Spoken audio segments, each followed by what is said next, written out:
রাজনীতি এই নামে একটি সংগঠনের শুভ যাত্রা গোপালগঞ্জ থেকে আমরা শুরু করতে চাই। সেই উপলক্ষে আজকে আমাদের এই সংবাদ সম্মেলন। দীর্ঘদিন বাংলাদেশে স্বাধীনতার পর থেকে আমরা দেখে আসছি বিভিন্ন রাজনৈতিক দল রাষ্ট্র ক্ষমতায় অধীন ছিলেন। তারা বাংলাদেশের এই গণতন্ত্রকে প্রতিষ্ঠানিক রূপ দেওয়ার জন্য যে কাজগুলো করা দরকার সেই সব দল সেই কাজগুলো করতে ব্যর্থ হয়েছে। কখনো পারিবারিকীকরণ, কখনো দলীয়করণ, কখনো সামরিকতন্ত্র এইটার মধ্য দিয়ে এই অবস্থানে পৌঁছেছে।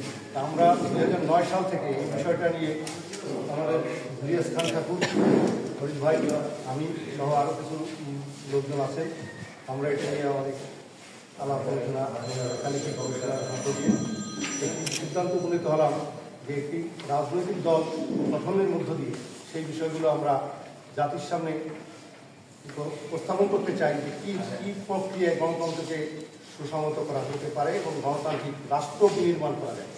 সেই লক্ষ্যকে সামনে নিয়ে আজকে আপনাদের দেখেছি। এখন আমি এই বিষয়ে আপনাদের সামনে আমাদের একটি লিখিত বক্তব্য উপস্থাপন করব। সবাইকে ধন্যবাদ।